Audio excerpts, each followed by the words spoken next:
Hoy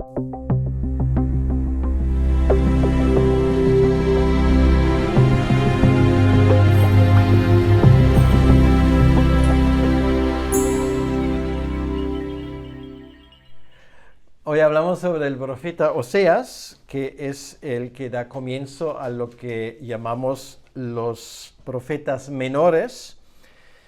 Y nos vamos a dar cuenta al estudiar los profetas menores que estos 12 profetas, cada uno tiene sus características especiales. Y vamos a darnos cuenta que hay que entender un poco los tiempos que corrían y hay que entender también los lugares geográficos a los que se refieren. Entonces es algo que vamos a tomar en cuenta. Obviamente en los 50 minutos que tenemos a disposición no vamos a poner a hacer un exégesis exhaustivo y tampoco es la intención, porque lo que vamos a hacer es lo que se llama una introducción. Quiere decir que vamos a hablar de algunas cosas como quién es el autor, el tiempo que corría, y ese tipo de cosas, y también vamos a intentar, en el caso de Abdías va a ser más fácil entrar un poco en el texto, pero básicamente es para entender mejor en qué contexto se desarrolla todo esto. Bien, lo mejor es que tengan sus Biblias abiertas para poder seguir, tanto si son de papel o en el celular, da lo mismo. Y empezamos con el libro de Oseas, y lo primero que vamos a hablar es hablar del autor, que también es el título del libro. Aquí vemos algo que lo vemos básicamente con todos y cada uno de estos 12 profetas, y tiene que ver con el hecho de que sabemos muy pocos detalles biográficos. Bueno, sobre algunos más, en el caso de Jonás lo veremos, y en otros casos, como en el caso de Abdías, menos, y en un caso, como es el profeta Malaquías, prácticamente nada. Bueno, de Malaquías en ese momento vamos a hablar. Entonces, en el caso de Oseas nos quedamos en medio, ¿vale? Porque hay algunos datos biográficos que por lo menos nos permiten un poco reconstruir su vida. Bueno, lo primero que aprendemos, y por eso el versículo 1 lo vamos a mirar con un poco más detalle. Sabemos quién era su padre, Beeri se llama, y luego nos damos cuenta que esto ocurre en días de Uzías, Jotam, Acaz y Ezequías. Y esto es muy interesante porque si vamos al libro de Isaías capítulo 1, versículo 1, bueno, yo lo voy a leer porque así se escucha mejor. Pueden seguirme, dice: visión de Isaías, hijo de Amós, la cual vio acerca de Judá y Jerusalén en días de Uzías, Jotam, Acaz y Ezequías. ¿Se dan cuenta de una cosa? Son los mismos reyes, ¿vale? Entonces nos damos cuenta de una cosa de entrada que es bastante interesante, que tanto el profeta Isaías como el profeta Oseas ministran en la misma época, pero a una audiencia diferente. Y esto lo vemos aquí en el mapa. Ven ahí en la parte a la izquierda abajo, ven esa división, ¿no?, que ocurrió. Israel se dividió en lo que luego se llama el reino del norte, que es Israel, que son las 10 tribus, y el reino del sur, que es Judá. Entonces lo vemos ahí en comparación con otros imperios como Siria y Asiria. De eso vamos a hablar más adelante. Entonces ya podemos decir una cosa: Isaías tiene su ministerio al reino del sur, a Judá.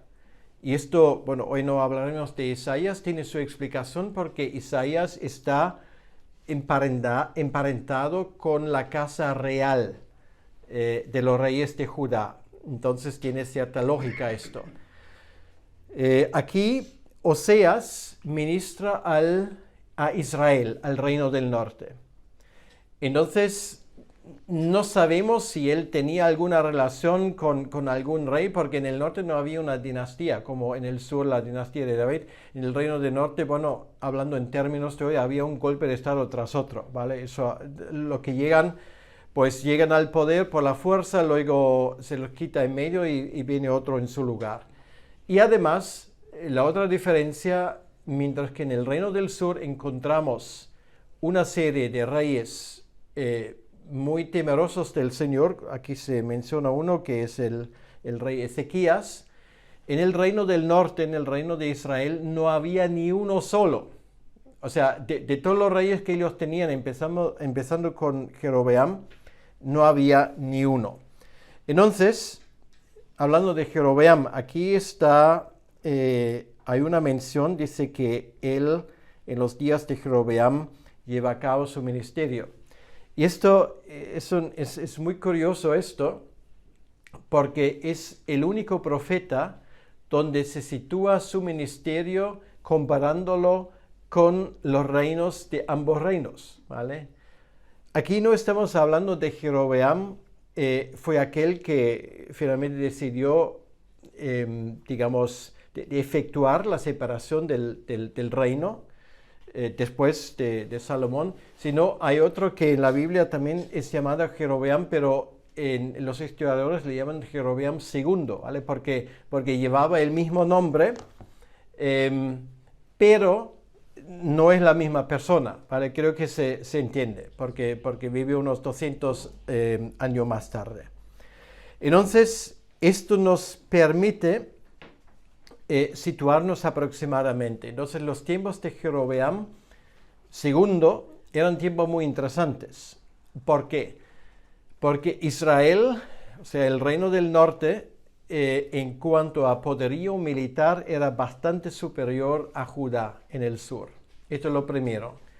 En cuanto a, digamos, prosperidad, el reino del norte estaba muy superior al reino del sur, porque Judá es un desierto, ¿vale? Básicamente. Lo era en aquel entonces. Bueno, era muy difícil, por ejemplo, hacer ahí la agricultura, porque faltaba el agua.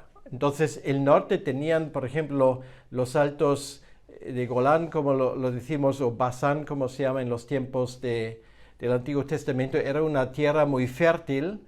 Y además, bajo el reinado de Jerobeam II, que por cierto, es el rey del cual vamos a hablar cuando hablamos de Jonás, ¿vale? Vamos a hacer esas conexiones. El rey Jerobeam II era un mal rey en el sentido de que no temía al Señor, pero era un político bastante ágil, ¿vale? Hacía alianzas y ese tipo de cosas, y esto permitió a Israel precisamente en estos días una gran bonanza. O sea, si tú hubieses tenido que escoger, bueno, ¿dónde quiero vivir? ¿En Judá o en Israel? Si es por el nivel de vida, pues hubieses dicho, bueno, me voy a Israel. Se vive bastante mejor.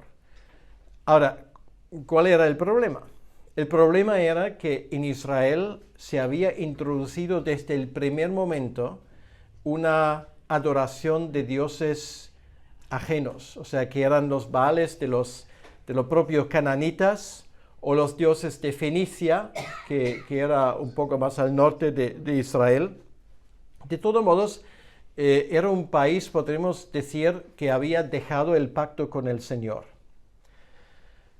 Eso sí, que vivían razonablemente bien, vivían bastante bien, pero en cuanto a su nivel espiritual, estaban absolutamente, o sea, esto era un desastre absoluto.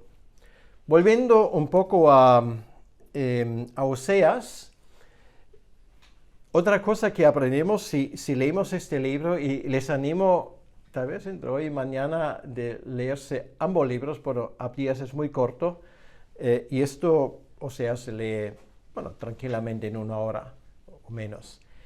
Tal vez luego tienen ganas de echar un vistazo.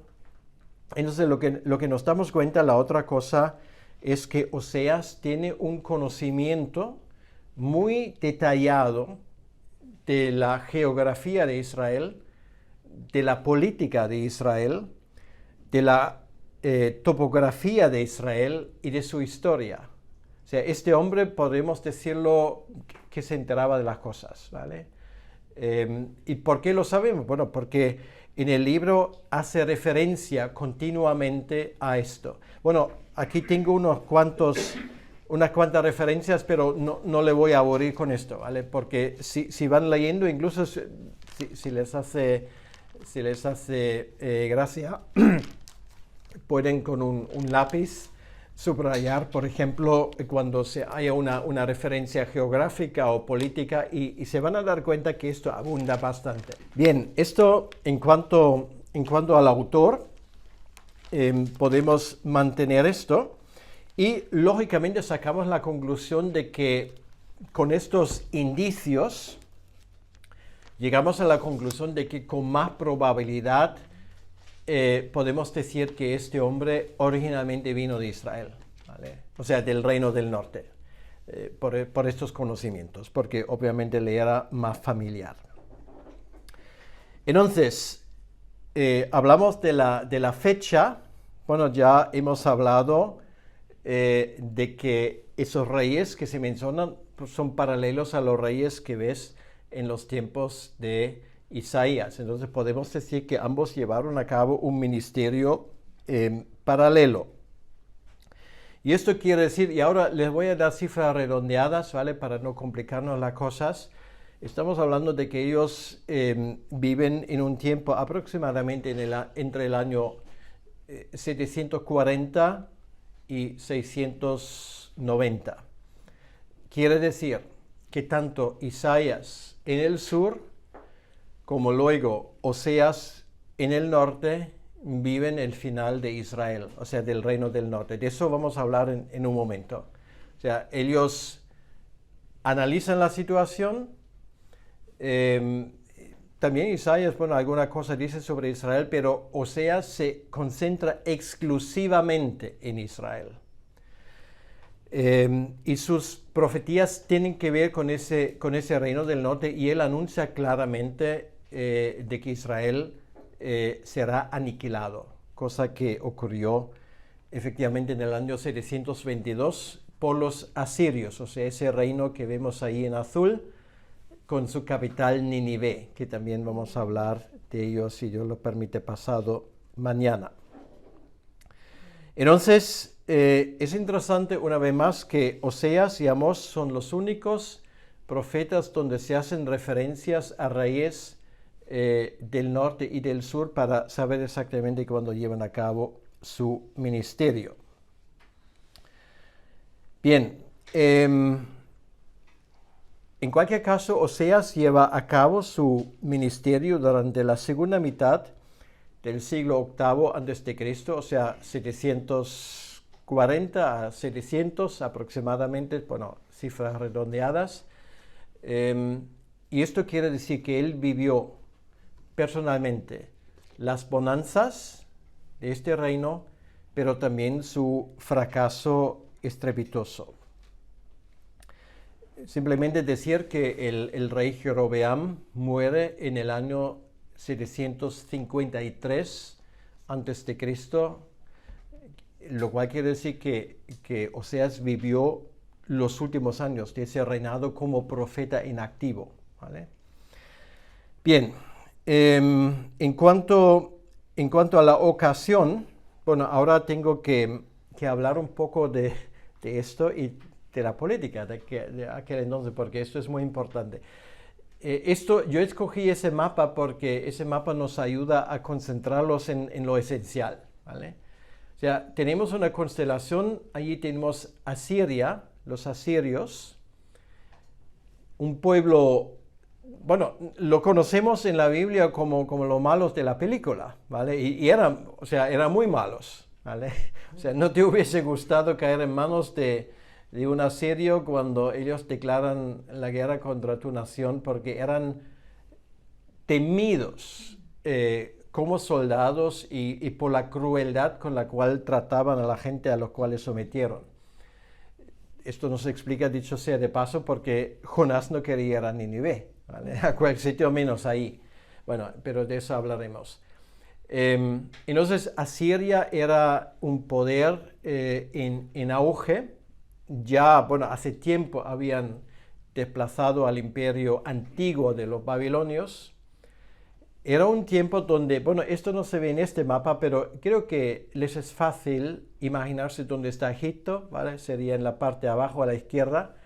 El reino de Egipto era el otro bloque o el otro gran poder. Asiria por un lado, Egipto por otro lado, entonces ya se imaginan, los que están entre medio pues ya tienen que tomar una decisión, o sea, ¿con quién nos quedamos? ¿Vale? Porque la idea es, bueno, intentar mantener el mayor grado de independencia, pero a la vez estar seguro que tienes a alguien detrás de ti que va a luchar por ti. Entonces, básicamente, en ese tiempo tenemos ahí un tercer reino que incluso parece casi más grande que el reino de Asiria, y esto es Siria, ¿vale? Asiria y Siria, aunque el nombre es similar, una cosa no tiene nada que ver con la otra, ¿vale? Asiria es el reino que al final se iba a apoderar de toda esta zona, incluyendo una buena parte de Egipto, ¿vale? Esto era su futuro. Siria tiene otro nombre en la Biblia. Aram. ¿Han oído de Aram, tal vez? Pues esos son los sirios, ¿vale? Entonces, ¿qué ocurre en aquellos tiempos? Pues ahí está Israel. Israel hace una alianza con los sirios, porque dicen, bueno, juntos podemos hacer frente a Siria. Solos, claro, Judá casi no se ve en el mapa. Juntos no podemos hacer nada. ¿Por qué? Bueno, porque Israel pensaba que con esa alianza con Siria pues iban a poder sobrevivir. Invitaban en su momento a Judá a juntarse con ellos y dice, bueno, somos hermanos, bueno, hemos tenido nuestras diferencias, pero ahora les invitamos cordialmente a juntarse con esa alianza de tres y vamos a poner un frente contra la expansión de los asirios. Y el rey de Judá en aquel entonces dijo, de eso nada. Nosotros nos quedamos con Egipto. Nos ha ido muy bien tener esa alianza con ellos y no queremos participar en esto. Pues acto seguido, esa alianza entre Siria, con su capital Damasco, e Israel declaran la guerra a Judá, ¿vale? O sea, es una guerra fratricida, obviamente, es una guerra civil, por eso se habla de la guerra efraimita judaica, o sea, quiere decir que Efraim era otro nombre para Israel, y esa alianza entre Israel y Siria, pues quería apoderarse de Judá para formar otra vez un bloque sólido. Como se suele decir, el tiro sale por la culata, no lo consiguen, y no lo consiguen entre otras cosas porque los profetas que viven en aquel momento avisan de no hacer una alianza con Asiria, ni con Egipto. Y bueno, esto es lo que ocurre primeramente, pero luego ocurre otra cosa. Luego el rey de Judá, como ve que Egipto no le apoya, ¿vale? Porque Egipto era ya un perro flaco y al perro flaco todo se le vuelven pulgas, se suele decir. O sea, era confiar en un poderío inútil. Cuando se dan cuenta, en vez de juntarse otra vez con la alianza, los de Judá llaman, auxilio, auxilio, por favor que vengan los asirios a rescatarnos, ¿vale? Una brillante idea, si piensas que, no sé si quién es peor, ¿vale? Bueno, peor eran los asirios, obviamente. O sea, es para llamar al diablo para expulsar a Belcebú. Vamos a ponerlo en estos términos. Los asirios finalmente tienen su razón para intervenir militarmente. Bueno, eso ocurre hoy en día. Alguien te pide auxilio y dice, pues con mucho gusto, ayudaremos, ¿vale? Y se pone el ejército en marcha y tiene una perfecta justificación. Bueno, es que no que seamos agresores porque nos han pedido ayuda, ¿vale? Esto se hace hasta el día de hoy. Bueno, los asirios vienen En el año 732 se ceban con Damasco. Bueno, Damasco se ve ahí en el sur, ¿vale? Era la capital de Siria. Cae Damasco. Y ahora a los de Israel, ellos ya ven las orejas del lobo, ¿vale? Porque el siguiente es Israel. Y efectivamente, 10 años más tarde, en el año 722, el ejército de Asiria, que ya se había incorporado a Siria, ocupa a Israel. Y claro, el siguiente es Judá.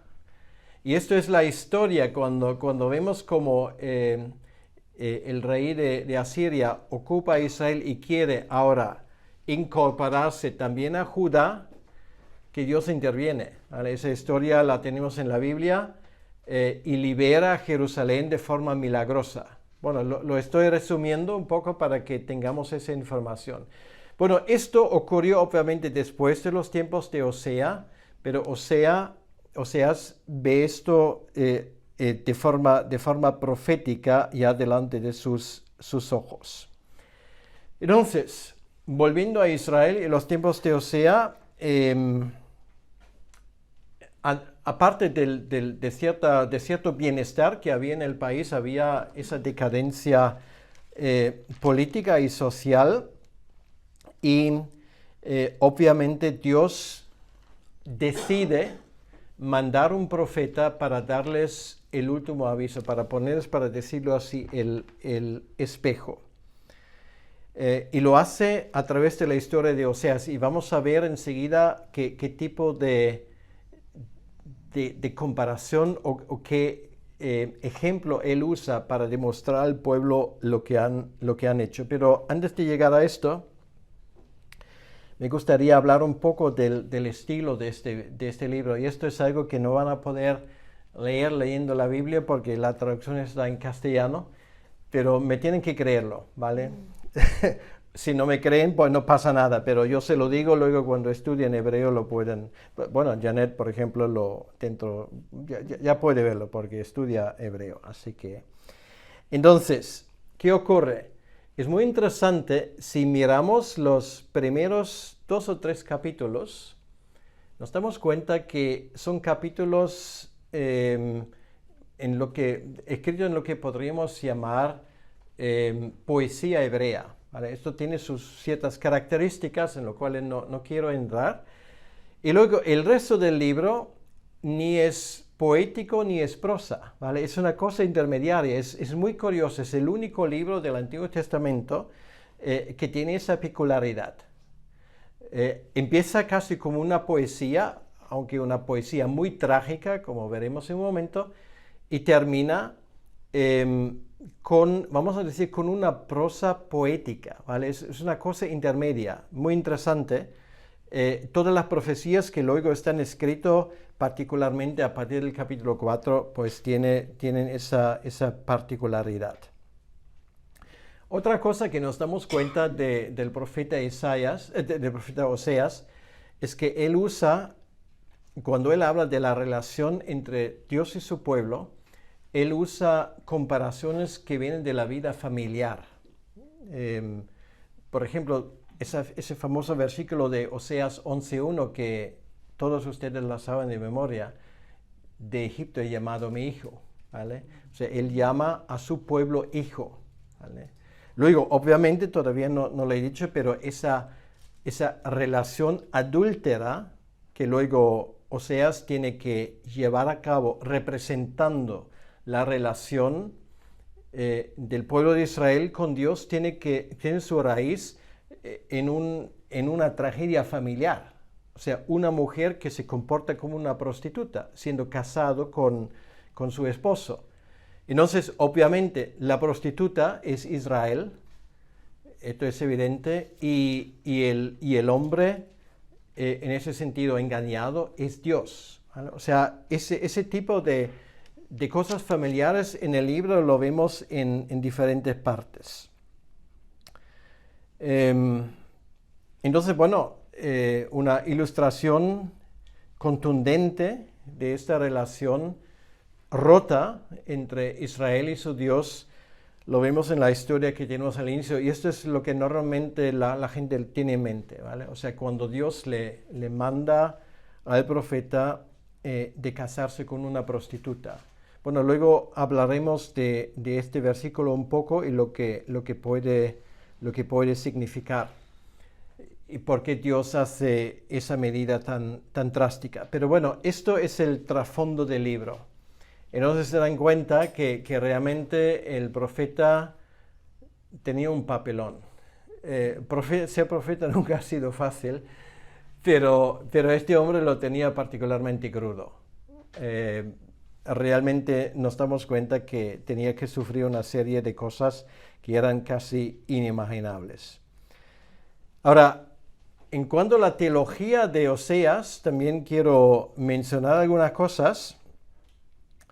La teología de Oseas se basa en los actos pasados del Señor, quiere decir el pacto que Dios hace con su pueblo. O sea, por esto en el capítulo 11 él habla de que de Egipto he llamado a mi hijo, o sea, llamando al pueblo de Israel su propio hijo. Esto forma parte de la historia de la redención y la idea detrás es que si Dios ha hecho esto en su momento, ¿cómo se os ocurre ahora recurrir a otros poderes, ir en tras de otros dioses para dar una bofetada a vuestro Dios, para insultarle de esa manera? Entonces, finalmente, él, a través de sus mensajes, del capítulo 4 al capítulo 13 prácticamente, podemos ver cómo el profeta expone esto. Y luego, lo que él hace en el capítulo 14 un llamamiento al arrepentimiento, ¿vale? Que obviamente cayó en saco roto, nadie le hizo caso, pero él llama al pueblo de volver atrás de sus malos caminos y volver a su Dios. Hay una historia que es muy interesante, bueno, una historia no, pero una palabra que en ese libro ocurre una y otra vez, y esto sí que también me gustaría mencionarlo porque muchas veces en muchas introducciones ni siquiera se menciona esto. Y esto es una palabra hebrea, Janet seguro que se lo conoce, Chesed, ¿a que sí? Y los demás, aunque no sepan hebreo, lo han escuchado también. Bueno, Chesed se traduce en la Reina Valera muchas veces como amor como misericordia, ¿vale? Muchas veces esto es la traducción. Y sin embargo, el concepto de esa palabra es mucho más amplio, va más allá de misericordia. O sea, Chesed podríamos traducirlo como amor del pacto, ¿vale? Y esto para nosotros es fácil de entenderlo porque en el Nuevo Testamento hay una palabra que prácticamente ocupa el lugar del Chesed en el Antiguo Pacto. Esa palabra también ustedes la conocen, agape, ¿vale? O sea, esa conexión me gustaría que ustedes lo entendiesen. Porque esto es algo que raras veces se dice, y bueno, ya que ustedes han venido en esta mañana, también tienen el derecho de escuchar algo especial.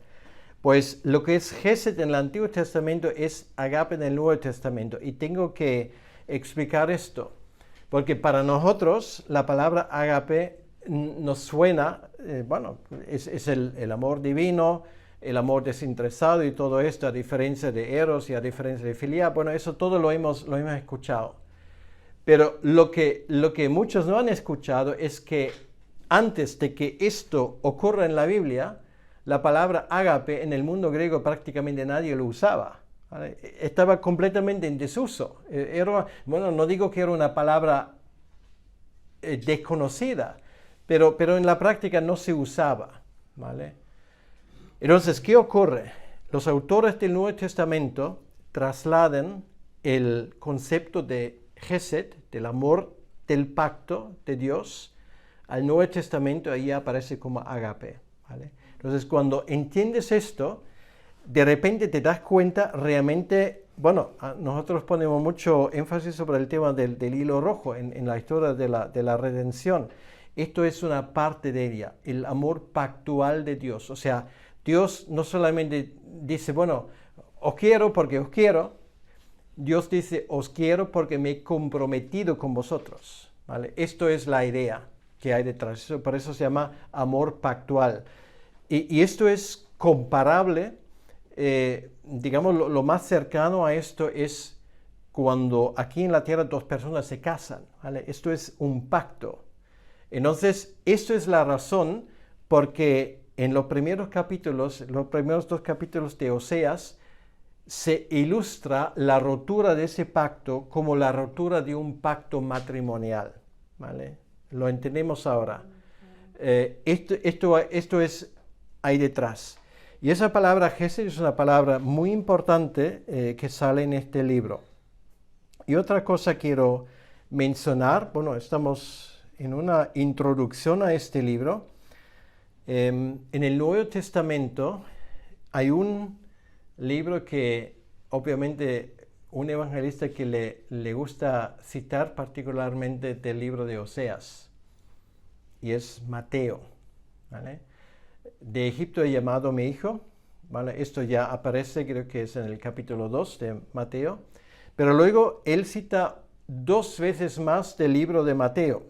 Del libro de Oseas. Una vez en el capítulo 9, versículo 13. Eso sí lo voy a buscar rápidamente.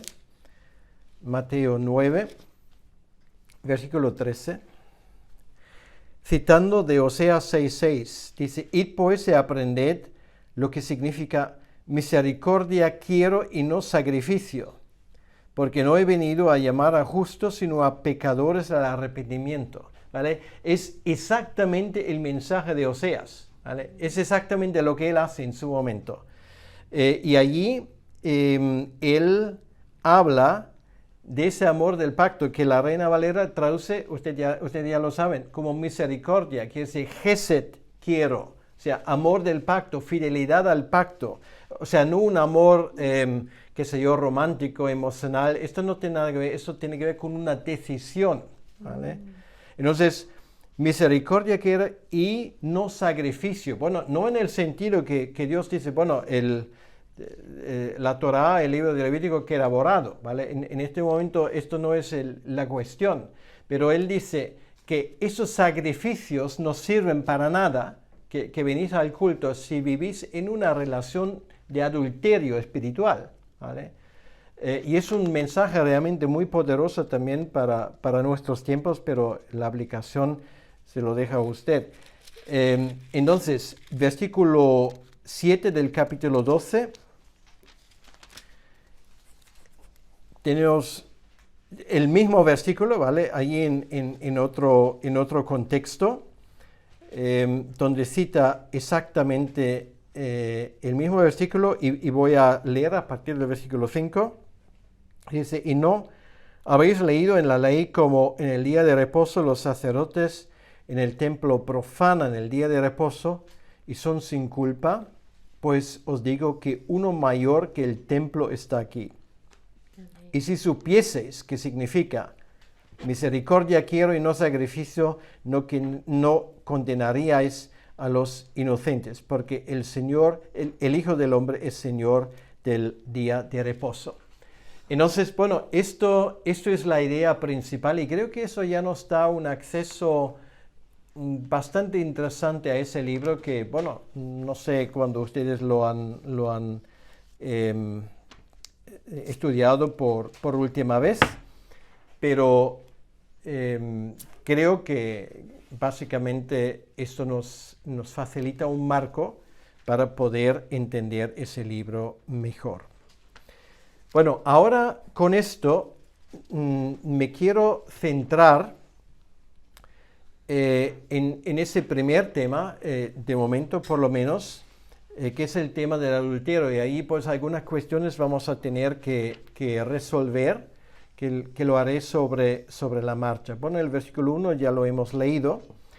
Y luego dice el versículo 2, bueno, por cierto, no sabemos exactamente en qué fecha esa palabra de Dios viene al profeta. El texto no lo dice, solamente sabemos cuando tenía su ministerio, pero no sabemos cuando esa palabra le viene concretamente, ¿vale? Dice, el principio de la palabra de Yahvé por medio de Oseas, dijo Yahvé a Oseas, ve, tómate una mujer fornicaria e hijos de fornicación. Y esto es muy importante, porque hay mucha gente que se queda confusa y dice, bueno, entonces tiene que casarse ya de entrada con una prostituta o esto. Bueno, la imagen que tenemos ahí es una imagen que ya ve el futuro. O sea, la idea detrás de esto es que cásate con una mujer que en el momento cuando tú te casas con ella, pues ella ya tiene ese pensamiento, digamos, de acostarse con otros hombres. E hijos de fornicación quiere decir que hijos que son resultado de su infidelidad. ¿Vale? O sea, esto es la idea que hay detrás, porque no hay que olvidarlo. Esto es ¿cómo diría yo? Un episodio, una comparación con la situación de Israel. O sea, cuando Dios se compromete con el pueblo, es que no que hayan vivido en fornicación en ese sentido. Bueno, está el episodio de Éxodo 32, pero luego había arrepentimiento y Dios renueva el pacto. Pero el tema es que Dios se compromete con el pueblo de Israel, para decirlo así, casándose con una esposa de la cual sabe de antemano, porque obviamente Dios conoce el futuro, que esa esposa le iba a ser infiel, ¿vale? Y que habría finalmente hijos de esa infidelidad. Entonces, bueno, la historia sigue. Dice al final del versículo 2, porque la tierra fornica apartándose de Yahvé. Entonces, allí ya da la idea, ¿vale? Porque esto, lo que tienes que hacer, querido Oseas, eso representa la situación en la cual es el país. Entonces, claro, ponte en su lugar, porque normalmente cuando te casas, pues se supone que este es un momento alegre, ¿vale? Y no piensas en esas cosas. O sea, piensas en la fidelidad, piensas en, no sé, un proyecto en común y todo esto. Entonces, Dios te dice de antemano, esa mujer con la cual tú te vas a casar, como se suele decir, te va a poner los cuernos, ¿vale? O sea, de esto no sale nada bonito realmente a primera vista. Entonces, claro, dices, jolín, esto, la verdad que así no me he imaginado las cosas. Pero es exactamente calcado de la historia que Dios tiene con su pueblo escogido, ¿vale? Él sabía que ese pueblo iba a ir en pos de otros dioses y que se iba a apartar de él. Bueno, entonces, ahí luego sigue la cosa, los hijos que nacen, etcétera, etcétera. Y esto básicamente es el contenido de los primeros 2 versículos. Ahora, en los 10 minutos que nos quedan, sobre todo me gustaría hacer un pequeño síntesis del contenido de este libro para que nos orientemos un poco. El libro realmente se divide fácilmente en 2 partes, o si quieres en 3. Si queremos entender el versículo 1 como una parte, porque eso es la introducción, podríamos llamarlo así. Y luego tenemos esa parte del adulterio, que es la parte que va prácticamente de los capítulos 1 al capítulo 3. ¿Vale? O sea, esto, si te mantienes esto en la mente, quitando el primer versículo, pues capítulo 1 al 3, allí tenemos los detalles de ese matrimonio tan trágico del profeta Oseas. Y luego, la segunda parte, o la tercera, si quieres, son los mensajes proféticos, ¿vale? O sea, los primeros 3 capítulos hablan, de cierta manera, de una historia, y luego viene la parte profética. Son los mensajes de Oseas concretamente. Entonces, simplemente para hablar esto rápidamente, Si volvemos a la primera parte, esta relación infeliz y desagradable con la esposa de Oseas, otra vez podemos dividirlo en 4 partes, ¿vale? Que es el bosquejo de Oseas es bastante fácil de recordar. Tenemos en el capítulo primero, en el capítulo 1, tenemos esa parábola de juicio, o sea, quiere decir que ahí se nos presenta a la familia, para decirlo así, y vemos cómo esto ocurre. Y luego en el capítulo 2, la primera parte del 1 al 13, podemos ver el castigo por esta infidelidad, ¿no? Y luego, en la segunda parte, bueno, una vez se dice, bueno, ya ha pasado y bueno, ya habrá una separación y esto es irreconciliable. De hecho, según la ley de Moisés, una persona, bueno, tanto una mujer como un hombre adúltero o adúltera, pues tenía que morir, ¿vale? Esto era la ley. O sea, quiere decir que ahora uno hubiese pensado espiritualmente, Dios se divorcia definitivamente de su pueblo y se busca otro pueblo y borrón y cuenta nueva, pero con otros. Y la verdad es que en esa parte aprendemos que hay una reconciliación y hay una restauración, ¿vale? Y la iniciativa no parte del arrepentimiento del pueblo, la iniciativa parte del amor del pacto de Dios, ¿vale? O sea, esto realmente es algo que nos enseña algo sobre cómo nuestro Dios actúa. O sea, no es por nuestros méritos, no es porque al final decimos que hemos metido la pata y esto hay que arreglarlo de alguna manera. No, a Israel ni se les ocurrió, ¿vale? Igual a la mujer de Oseas no se le ocurrió para nada. Es él que la busca, ¿vale? Es él que tiene ese amor de pacto con ella y la busca y la redime, la compra, ¿vale? Para decirlo así. Y finalmente, la aplicación a la nación de Israel, que obviamente, bueno, no solamente tiene que ver con Israel, sino también con el reino del sur, con Judá. O sea, esto es la primera parte. Y bueno, es inusual, muy inusual, o sea, dentro de la Biblia no tenemos otra historia semejante, pero contiene una enseñanza muy poderosa. Y luego, en cuanto a la segunda parte, estos mensajes del profeta Oseas, en primer lugar, y estamos hablando, estoy un poco también no dando las referencias exactas, sino trabajo con capítulos para que la cosa sea un poco más fácil. Capítulo 4 al 6, allí tenemos ya la aplicación. O sea, es la acusación que hace Oseas al pueblo, es decir, bueno, ustedes han roto el pacto, han ido en pos de otros dioses y esto acarreará consecuencias. Es un mensaje que por supuesto en Israel nadie quiere escuchar, porque ¿cuál fue el argumento?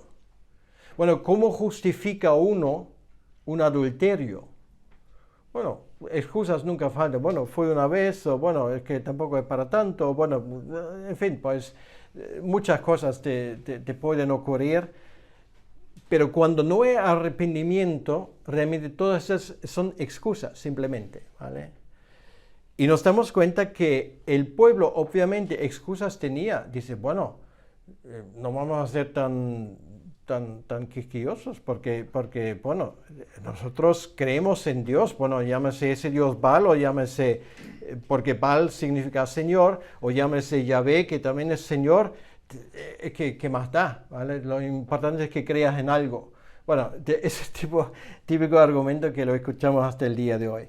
O sea, no, en resumidas cuentas, no había disposición de parte de los israelitas, no había ni pizca de arrepentimiento. Luego, lo más concreto viene luego en esa segunda parte del de la segunda parte, son los capítulos 6 al 11, donde Oseas ya va al grano y dice, bueno, ustedes no solamente han sido infieles, sino lo complicado y lo difícil es que han roto el pacto. Y allí en ese contexto, bueno, ahora vuelo ciego, pero creo que es el versículo 6, 7. Ah, sí, he acertado.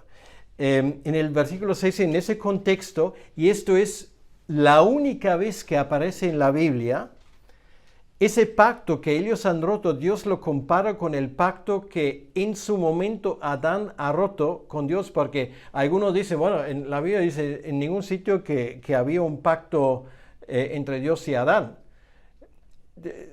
Bueno, hay que ser concreto y claro, en el libro de Génesis no se dice, eso es cierto, pero eso sale en la Biblia y sale en ese contexto del pacto roto de Israel. Y dice en el 6:7, mas ellos, o sea, Israel, cual Adán, traspasaron el pacto y allí prevaricaron contra mí.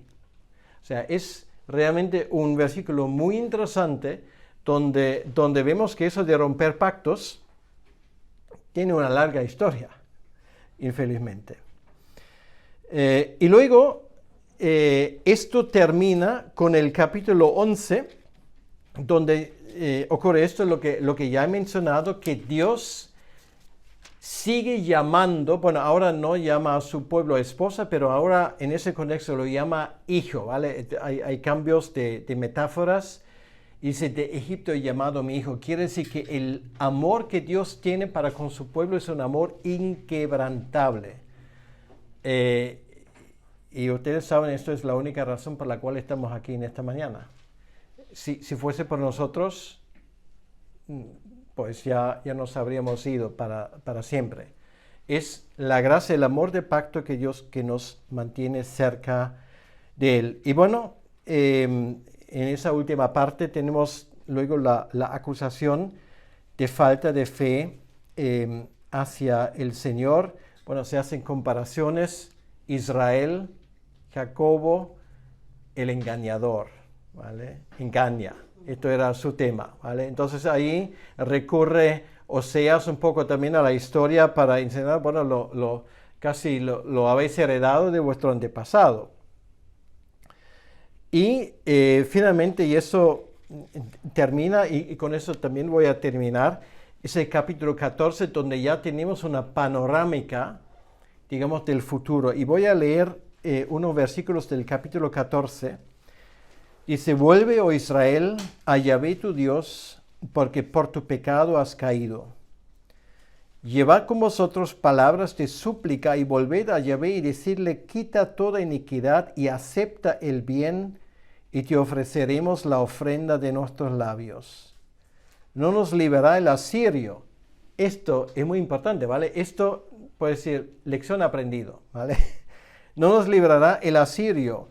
No montaremos en caballos, ni nunca más diremos a la obra de nuestras manos, dioses nuestros, porque en ti el huérfano alcanzará misericordia. Y Dios dice, yo sanaré su rebelión, los amaré de pura gracia, ¿vale? Ahí sale esa palabra, dice, bueno, en el Antiguo Testamento, ahí lo tienes.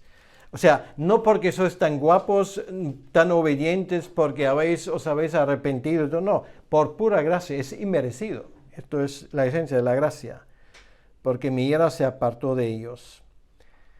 Y seré a Israel como rocío, él florecerá como lirio y extenderá sus raíces como el Líbano. Se extenderán sus ramas y será su gloria como la del olivo y perfumará como el Líbano. Volverán y se sentarán bajo su sombra, serán vivificados como trigo y florecerán como la vid. Su olor será como el vino del Líbano. Efraín dirá, ¿qué más tendrá ya con los ídolos? Yo lo oiré y miraré, y yo seré a él como la haya verde. De mí será hallado tu fruto. ¿Quién es sabio para que entienda esto y prudente para que lo sepa?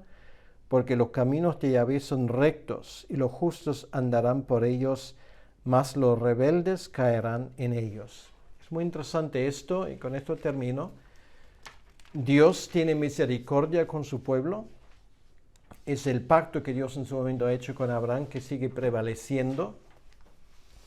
Pero dentro de ese pueblo del pacto con el cual Dios siempre tiene misericordia, siempre habrá rebeldes. Y a veces son la mayoría, a veces es una minoría, pero es un claro anuncio de juicio. No, mi pacto será para siempre. Y el que quiere beneficiar de ese pacto, pues puede venir por gracia libre. Pero los rebeldes caerán. Entonces esto es un aviso que perdura obviamente hasta el día de hoy. Dios se ha comprometido con su pueblo indefinidamente, incondicionalmente, pero los que dentro de ese pueblo son rebeldes y van en contra de los designios de Dios, lo único que les espera es el juicio. Bien, bueno, aquí termino. Espero que haya usado un poco para que este libro nos sea un poco más familiarizado. Les invito tal vez en algún momento esta tarde o mañana que lo relean y tal vez se acordarán de alguna que otra cosa. Un segundito, Efraín puede decir, porque lo repite y repite, Efraín.